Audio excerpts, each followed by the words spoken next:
Olá, sejam todos bem-vindos. Nesse vídeo nós vamos resolver as questões sobre a Lei 8.112 de 90, das provas do TRT2, TRT de São Paulo, e as provas foram em 2018. Nesse TRT tiveram poucas questões sobre essa lei, então nesse vídeo vão estar todas as questões, são só 5, e vai estar misturado, questão de nível superior e de nível médio, de analista e de técnico. A questão 1, ela é de técnico judiciário, área administrativa, ou seja, de nível médio, e o enunciado é assim. De acordo com a Lei 8.112, de 1990, o servidor que, a serviço, afastar-se da sede em caráter eventual ou transitório para outro ponto do território nacional ou para o exterior, letra A, terá direito ao recebimento de diária, sendo que, na hipótese de o servidor retornar à sede em prazo menor do que o previsto para o seu afastamento, não terá obrigatoriedade de restituir o que recebeu em excesso, uma vez que a diária é devida em razão do deslocamento e não do tempo de permanência, recebendo o excesso a título de indenização. Eu queria ler todas as letras, mas a letra A é muito sem noção para a gente passar direto sem comentar. Mesmo que a gente não conhecesse a lei, o senso, a lógica diz que a A está errada. Por quê? Se você se afasta do local de serviço a trabalho, a empresa, ou no caso aqui o tribunal, vai te ressarcir dos gastos com a viagem. Se você voltar antes, e você já foi com o dinheiro programado que a empresa te deu, se você volta antes, é lógico que você tem que devolver o que não gastou. E aqui fala um negócio completamente fora de questão, falando que você não teria que devolver. Olha, não terá obrigatoriedade de restituir, uma vez que a diária é devida pelo deslocamento e não pelo tempo de permanência, e você vai receber o excesso a título de indenização. Indenização de quê? Você até voltou antes do tempo, você está querendo ser indenizado de quê? Então, você não terá obrigatoriedade de restituir, isso não faz sentido nenhum. Não tem a menor condição de ser a letra A. Mesmo que a gente não conhecesse a lei, não tem como ser a letra A. Vamos para B. Não terá direito ao recebimento de diária, uma vez que a diária só é devida nos casos em que o deslocamento da sede constituir exigência permanente do cargo e não eventual ou temporária. É outro que não faz sentido nenhum, porque se você se deslocar permanentemente, você não precisa de diária, você já vai morar lá no lugar. Para que você vai precisar de diária? A diária é quando você vai para ficar pouco tempo. E aí você vai ficar no hotel, em algum lugar desse tipo, precisa da diária. Mas se você se desloca de forma permanente, você está morando lá, você não precisa de diária. Então a letra B também não faz sentido nenhum. Vamos para C. Terá direito ao recebimento de diária, sendo que, na hipótese de o servidor receber diárias e não se afastar da sede, por qualquer motivo, fica obrigado a restituí-la integralmente no prazo de 60 dias. Olha, a letra C pelo menos faz algum sentido. Eu não sei se ela está certa ainda. Pode ser que o prazo esteja errado, pode ter alguma coisa. Mas a letra C pelo menos faz sentido. A gente não pode descartar ela ainda. Vamos para a letra D. Terá direito ao recebimento de diária somente na hipótese de afastamento dentro do território nacional, sendo indevida por expressa vedação legal quando o deslocamento ocorrer para o exterior. É outra que não faz sentido, porque se você tem direito à diária dentro do país, fora do país, se você precisar representar o órgão ou o país lá fora, você vai precisar de uma diária mais cara ainda para você ficar lá fora por esse período. Então, falar que não tem direito a diária se for para o exterior, é como se o Brasil nunca precisasse ser representado lá fora, não faz sentido também, né? Se você tem diário para dentro do país, para fora, a diária deve ser ainda mais cara, porque a nossa moeda não vale tanto em comparação com a moeda no exterior, dependendo de para onde está indo, né? Então, letra D não faz sentido nenhum. Vou nem procurar onde é. Vamos tentar a letra E agora. Por enquanto a gente tem a C, que pelo menos faz algum sentido. Vamos para E. terá direito ao recebimento de diária, que será concedida por dia de afastamento, sendo devida pela metade quando o deslocamento não exigir pernoite fora da sede, ou quando a União custear por meio diverso as despesas extraordinárias cobertas por diárias. Eu não sei ainda se eu posso descartar ela, se tem alguma coisa errada. Então agora a gente está entre C e E, aí nós vamos na lei para ver o que a lei fala. Então vamos de novo no enunciado. De acordo com a lei 8.112, o servidor que se afastar a serviço em caráter eventual ou transitório para outro ponto do território nacional ou para o exterior. Aí a letra C terá direito a recebimento de diárias, sendo que na hipótese do servidor receber diárias e não se afastar da sede por qualquer motivo, fica obrigado a restituir integralmente no prazo de 60 dias. E a E fala que terá direito ao recebimento de diária, que será concedida por dia de afastamento, sendo devida pela metade quando o deslocamento não exigir pernoite fora da sede, ou quando a União custear, por meio de diverso, as despesas extraordinárias cobertas por diárias. Esse finalzinho aqui que eu acho que estraga a letra E, mas eu ainda não tenho certeza. Essa parte de ser a diária pela metade, se não precisar dormir fora, eu acho que está certo. Vamos para a lei.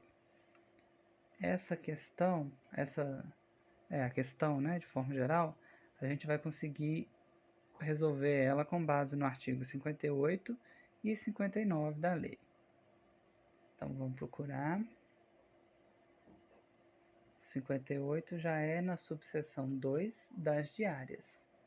Então nós estamos no lugar certo.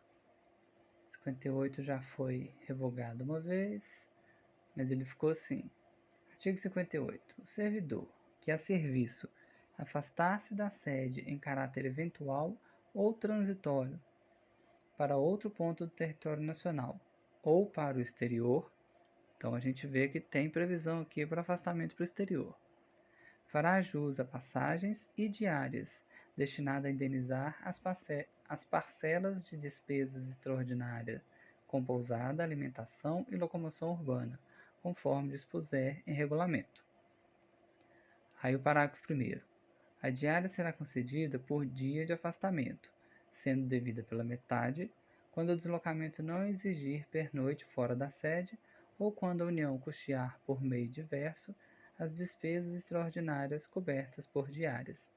Parece que acerta então a letra D, né? Vamos ver, parece que está copiada e colada a letra D aqui no parágrafo 1º. Vamos voltar na questão. Terá o direito, por dia de afastamento, devido pela metade, quando não exigir pernoite fora da sede ou quando a União custear por meio diverso as despesas extraordinárias cobertas por diárias. Então parece que a letra E é a resposta certa. Vamos tentar descobrir por que a C está errado. A C fala que terá direito a diárias, eu já li um tanto de vezes, né? Mas como cada opção aqui, cada alternativa é um texto grande, a gente acaba tendo que ler de novo para para lembrar corretamente o que era. Terá direito ao recebimento de diárias, sendo que na hipótese de receber diárias e não se afastar, fica obrigado a restituir integralmente no prazo de 60 dias. Vamos ver onde que fala isso. Aqui, ó, artigo 59. Eu lembro que eu falei que seria artigo 58 e 59 para resolver. O servidor que receber diárias e não se afastar da sede por qualquer motivo, fica obrigado a restituí-las integralmente no prazo de 5 dias. Então, era o prazo. Como eu já tinha desconfiado, era o prazo que estava errado. Então, aqui fala que seria obrigado a restituir no prazo de 60 dias. 60 dias está errado, na verdade são 5. 5 dias. Se tivesse escrito 5 aqui, a letra C estaria certa. Então, a letra C não é, está errada. A letra E, que é o gabarito dessa questão. Até esse pedacinho aqui do final, que eu achei que talvez pudesse ter alguma pegadinha, está escrito desse mesmo jeito lá na lei. Então, tem direito a recebimento de diária, vai ser concedida por dia de afastamento e é devida pela metade quando o deslocamento não exigir pernoite fora da sede, ou quando a União custear por meio de diversas despesas extraordinárias cobertas por diárias. Então, letra E é o gabarito dessa primeira questão. Vamos para a segunda. Lembrando que nas provas do TRT2, eu consegui encontrar só 5 questões falando de Lei 8.112.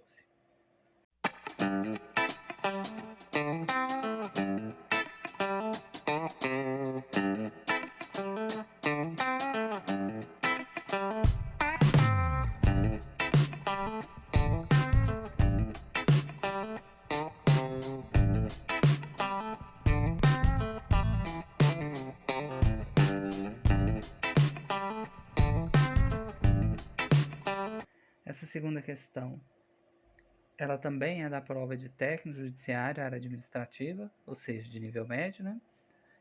E o enunciado é assim: suponha que determinado servidor público federal tenha solicitado licença para tratar de interesses particulares. A interesses particulares, a gente já sabe dos outros exercícios que a gente fez antes, lá do TRT4, que licença para tratar de interesse particular não tem salário, não tem remuneração. Só lembro disso até agora. A qual, contudo, restou negada pela administração. Então aqui é outro problema. Ela pediu, ou ele pediu, o servidor pediu, e a administração negou. Entre os possíveis motivos legalmente previstos para a negativa, nos termos disciplinados pela Lei 8.112/1990, se inserem: primeiro, estar o servidor no curso de estágio probatório. Então ele ainda não é estável, por isso que negaram. Segundo, seu servidor ocupante exclusivamente de cargo em comissão. Então ele não tem o cargo, ele não tomou posse como servidor, ele tem o cargo em comissão. Terceiro, razões de conveniência da administração. A administração não deu porque não quis, porque não podia dar, porque não teria pessoal, algum motivo da administração. Pessoal, né, em número bastante para continuar exercendo as atividades lá do órgão, pode ser um motivo. Aí a questão pede: está correto o que se afirma em A, 1, 2 e 3, B, apenas 2, C, 2 e 3, D, 1 e 3 e E, 1 e 2. Eu confesso que eu não lembro de cor, então vou ter que ir na lei para a gente ver, quem sabe, né, depois dessa questão a gente vai lembrar isso. Está no artigo 91, então vamos para o artigo 91 para encontrar a resposta.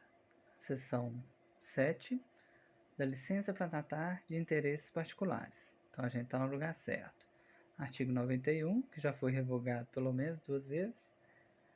Artigo 91. A critério da administração, poderão ser concedidos ao servidor ocupante de cargo efetivo. Então aqui já tem um dos motivos que pode ter sido negado. Desde que não esteja em estágio probatório. Então aqui o segundo motivo. Ele tem que ser de cargo efetivo e tem que ser estável. Já tem que ter passado o estágio probatório, que no caso aqui da 8.112 é de 2 anos. Licença para o trato de assuntos particulares pelo prazo de até 3 anos. A questão não pediu, mas é bom a gente saber, né, que o prazo é de até 3 anos. A gente já sabia que era sem remuneração. Eita. Então, o que isso resolveu para a gente até agora? É a critério da administração. Tá aqui, né? A critério da administração. Já começa assim. Pode ser concedida. Então, aqui é o primeiro item que a gente tinha que saber, né? A critério da administração. Pode ser concedido ao servidor ocupante de cargo efetivo e desde que não esteja em estágio probatório. Então, vamos voltar lá. Aqui tem um tanto de coisa que foi revogada. Lá no finalzinho, parágrafo único, a licença pode ser interrompida a qualquer tempo, a pedido do servidor ou no interesse do serviço, né, no interesse da administração. Então vamos voltar para a questão. Aquele artigo 91 responde a questão para a gente, né, inteira. Então, entre os possíveis motivos legalmente previstos para a negativa nos termos da 8.112, 1. Estar o servidor no curso de estágio probatório. Isso aqui está correto. Se ele ainda não tiver acabado o estágio probatório, não tem como tirar a licença para tratar de interesse pessoal. Seu servidor ocupante exclusivamente de carga em comissão, eu não lembro, mas razões de conveniência da administração a gente sabe que está certo. O servidor ocupante exclusivamente do cargo em comissão quer dizer que ele não tem o cargo do concurso. Ele entrou por contrato. Ele é o cargo de confiança, o cargo em comissão. Então vamos voltar na lei para ver onde que a gente tira isso. Cargo efetivo, né? Poderão ser concedidos ao servidor ocupante de cargo efetivo. O de cargo efetivo é o que foi nomeado, tomou posse pelo concurso. Se o daqui do exercício ele é ocupante exclusivamente do cargo em comissão, então ele não é o efetivo que entrou pelo concurso. Porque o que acontece? Você pode ter o cargo do concurso e tem o cargo em comissão. Mas o concursado, ele também pode ter uma função de confiança. Vou pôr aqui, função de confiança, que é mais ou menos equivalente ao cargo de comissão. Então, nesse caso aqui, ele tem esses dois cargos. Ele tem o cargo dele do concurso e a função de confiança. Como o exercício fala ocupante exclusivamente do cargo em comissão, então ele é esse aqui, que não tem o cargo do concurso. Ficou rabiscado, mas eu acho que com o áudio dá para entender. Então, se o servidor é ocupante exclusivamente do cargo em comissão, ele não é efetivo. Vou escrever aqui, dessa vez com a letra legível. Não é efetivo. E a lei fala que tem que ser efetivo para pedir essa licença.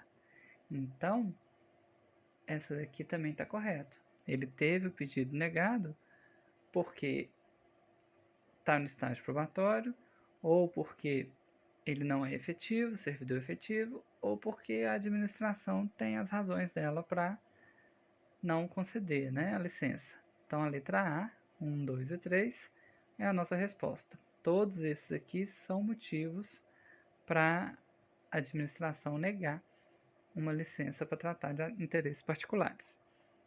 Vamos conferir, deixa eu conferir esse gabarito para ter certeza que eu não estou falando bobagem.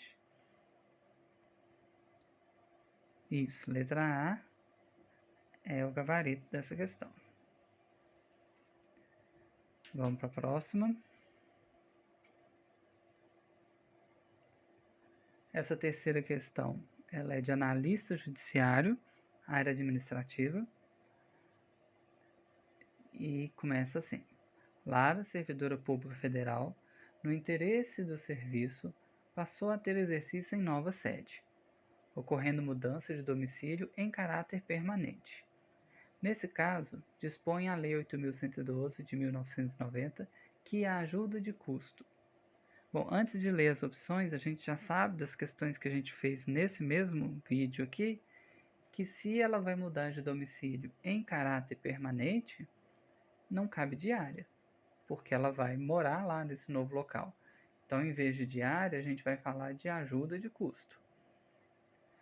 Como ele quer a correta, quer dizer que a gente tem 4 erradas e uma certa.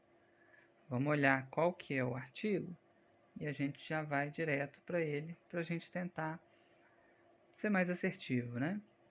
São os artigos 53 e 54. Vamos passar lá para a lei. 53 e 54. Aqui, ó, subseção 1 da ajuda de custo. Então, a gente já está no lugar certo. 53 já foi revogado uma vez, ficou assim. A ajuda de custo destina-se a compensar as despesas de instalação do servidor que, no interesse do serviço, passar a ter exercício em nova sede. Então, porque a administração precisou ele vai mudar de sede onde trabalha. Geralmente isso é em outra cidade, outro estado talvez, e aí a administração vai dar uma ajuda de custo para essa mudança, para compensar as despesas de instalação do servidor. Aí fala que passa a ter exercício em nova sede. Vou começar a ler de novo. Artigo 53. A ajuda de custo destina-se a compensar as despesas de instalação do servidor que, no interesse do serviço, passa a ter exercício em nova sede, com mudança de domicílio em caráter permanente, vedado o duplo pagamento de indenização a qualquer tempo, no caso de cônjuge ou companheiro que detenha também a condição de servidor vier a ter exercício na mesma sede. Ou seja, se ele estiver mudando para o mesmo lugar que o companheiro ou cônjuge, esse companheiro ou cônjuge ou já tem a casa lá, ou ele já recebeu a ajuda de custo antes. Então, não vai receber de novo. Aí o parágrafo 1º. Correm por conta da administração as despesas de transporte do servidor e de sua família, compreendendo passagem, bagagem e bens pessoais. Parágrafo 2º. A família do servidor que falecer na nova sede são assegurados. Para a família, né, do servidor, são assegurados. O servidor que falecer na nova sede são assegurados ajuda de custo e transporte para a localidade de origem, dentro do prazo de 1 ano, contado do óbito. Então, se o servidor mudar de local porque a administração quis, ela pagou essa ajuda de custo. Foi para lá com a família.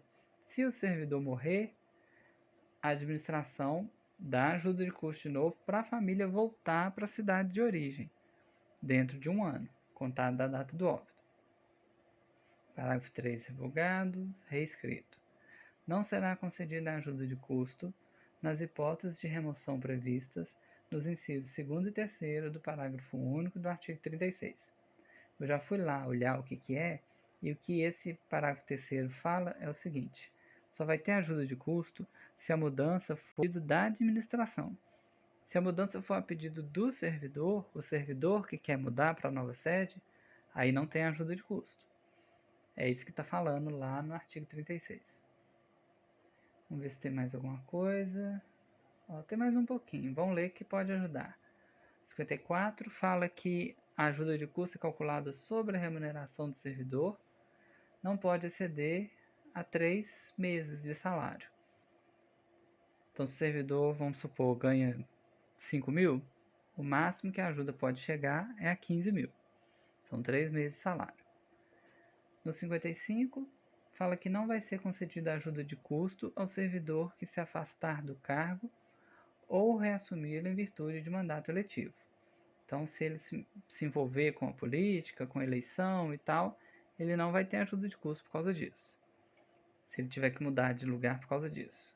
Ou se afastar, né? A eleição é uma coisa, o cargo público dele é outra. 56. Será concedida ajuda de custo àquele que, não sendo servidor da União, for nomeado para cargo em comissão com mudança de domicílio. Então aqui até para o comissionado tem. Se ele tiver que mudar, porque a administração precisa que ele mude de lugar. A gente acabou de ver que para a pessoa que tem o cargo em comissão, ela não pode ter licença para tratar de assuntos pessoais. Mas parece que o auxílio para mudança pode. Parece não, né? Pode. Está aqui no artigo 56. Ajuda de custo àquele que, não sendo servidor da União, for nomeado para cargo em comissão com mudança de domicílio. Parágrafo único. No afastamento previsto no inciso 1 do artigo 93, a ajuda de custo será paga pelo órgão concessionário quando cabível. Artigo 57. O servidor ficará obrigado a restituir a ajuda de custo quando, injustificadamente, não se apresentar na nova sede no prazo de 30 dias. Beleza, então a gente já leu tudo que precisava. Acho que não precisa ir lá no 93 para ver o que está falando. Vamos voltar para a nossa questão. Servidora Lara passou a ter exercício em nova sede, mudança de domicílio, a interesse do serviço, ou seja, a administração que quis.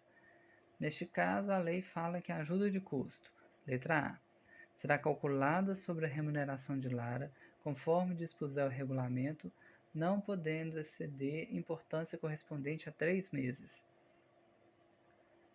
Não sei se ela vai ser calculada sobre a remuneração, mas que ela não pode exceder 3 meses, isso a gente sabe. Vamos para B. Não será devida se a Lara vier a falecer, uma vez que a vantagem é paga exclusivamente ao servidor. Aqui a gente viu que está errado, né? Se ela mudar a interesse da administração e falecer lá na nova sede, a administração paga, dá uma ajuda de custo de novo para a família voltar para a cidade de origem. Dentro do prazo de 1 ano, a família pode pedir essa ajuda de custo. Então a letra B está errada por causa desse não. E essa parte, né, que explica também está toda errada. Não é paga exclusivamente ao servidor. Letra C. Será devida, correndo por conta da administração as despesas de transporte do servidor e de sua família, não compreendendo bagagem e bens pessoais. Essa parte aqui que estraga a opção C. Que a gente pode voltar lá na lei e fala de transporte das coisas também. Vamos voltar lá para ver. Aqui, ó. Parágrafo 1º do artigo 53, corre por conta da administração, despesa de transporte e do servidor e da família, compreendendo passagem, bagagem e bens pessoais. Então, letra C está errada. Então, a gente já descartou B e C. Vamos para D. Será devida, inclusive na hipótese de o cônjuge de Lara, que detém também condição de servidor, vier a ter exercício na mesma sede, uma vez com uma vantagem personalíssima perfeitamente acumulável. Isso aqui está tudo errado. Lá fala que não vai ser pago 2 vezes, então não será devido.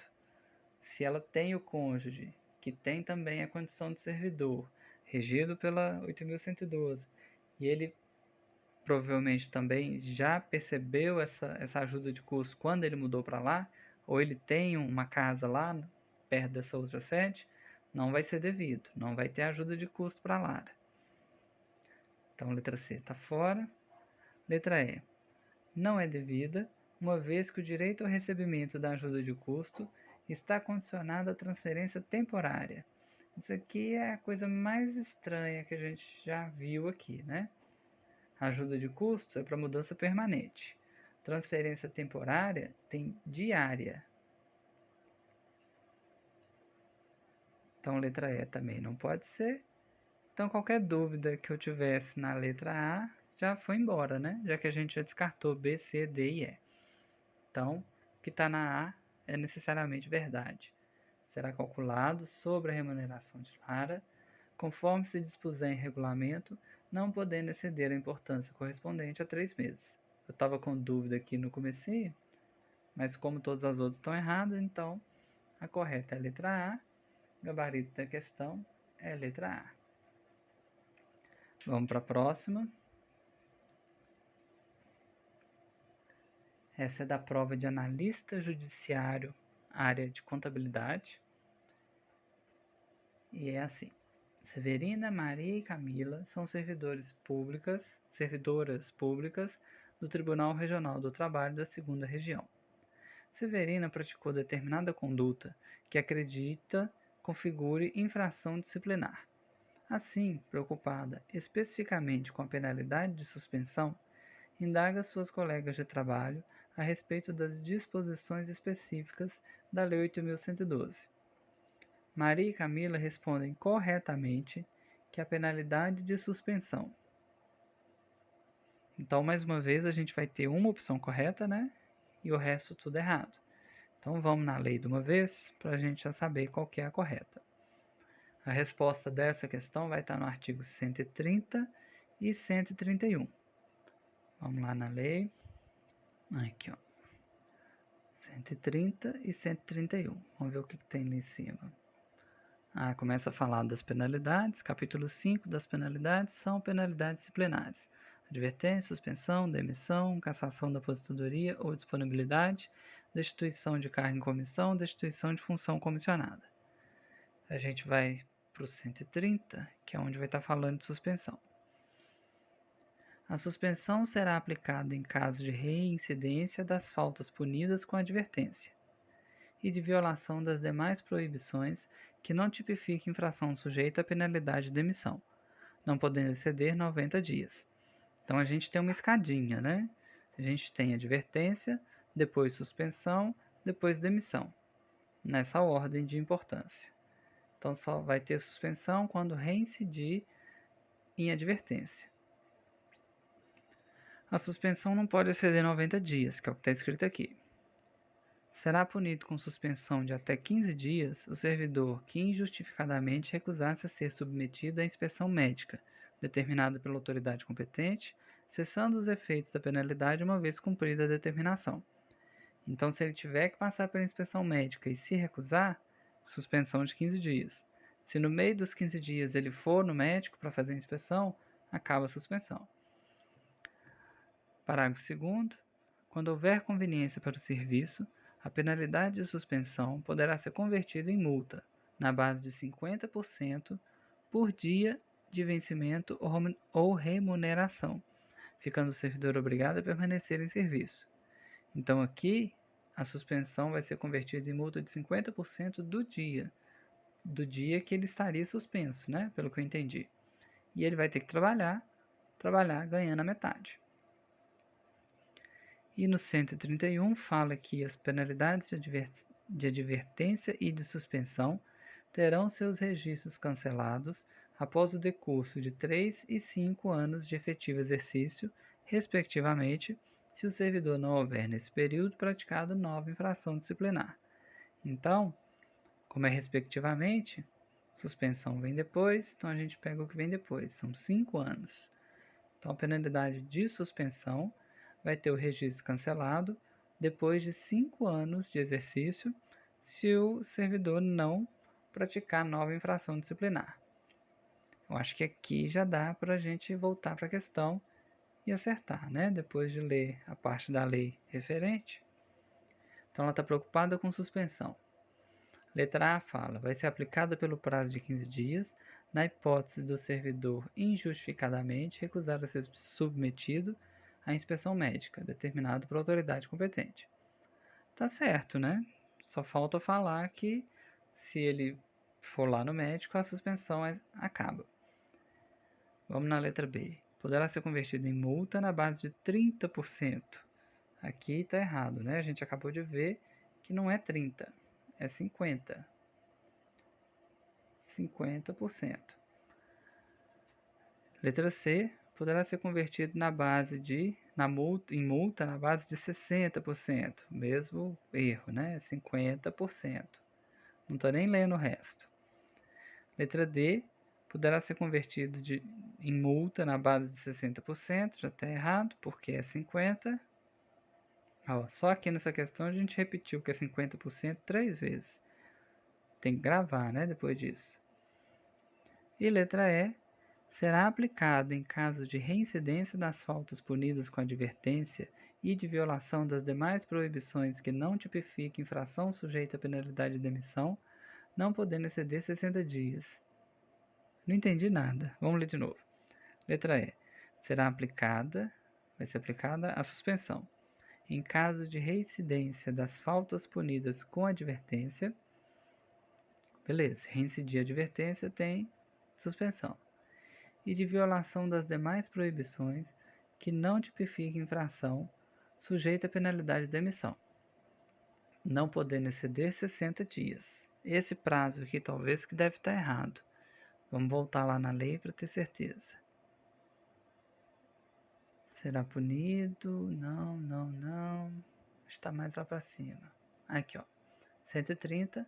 Suspensão será aplicada em caso de reincidência das faltas punidas com advertência e de violação das demais proibições que não tipifiquem infração sujeita à penalidade de demissão, não podendo exceder 90 dias. Então, a suspensão não pode passar de 90 dias de suspensão. Então, voltando lá para a nossa questão, mais uma vez eles trocaram aqui o prazo. Então, aqui, para ficar certo, seriam 90 dias. Então, como a gente já tinha suspeitado, letra A que é o gabarito dessa questão.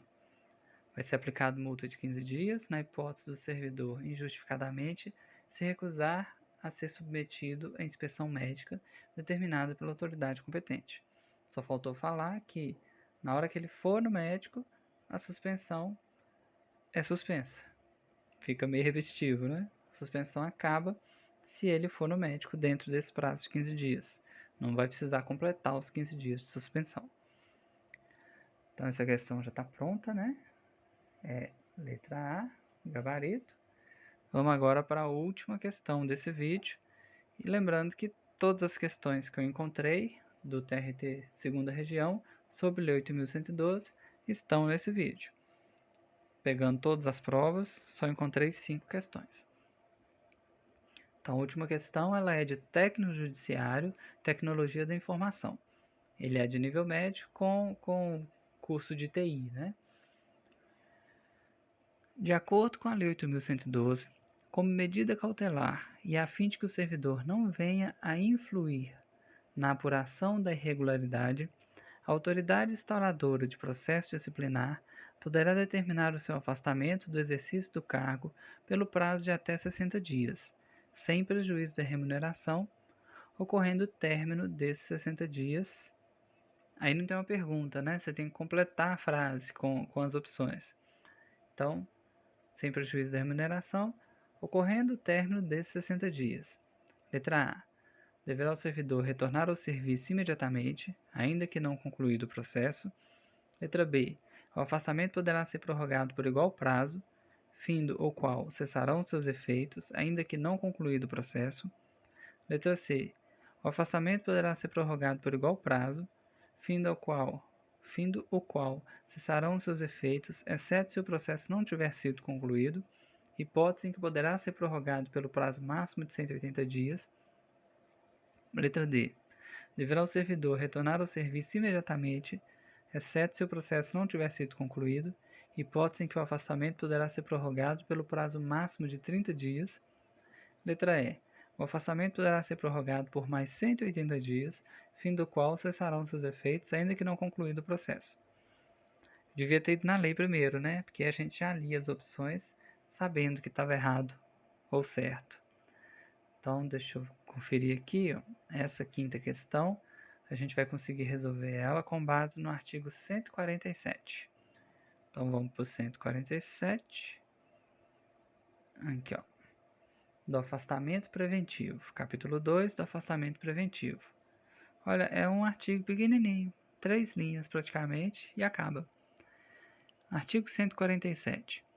Como medida cautelar, e a fim de que o servidor não venha a influir na apuração da irregularidade, a autoridade instauradora do processo disciplinar poderá determinar o seu afastamento do exercício do cargo pelo prazo de até 60 dias, sem prejuízo da remuneração.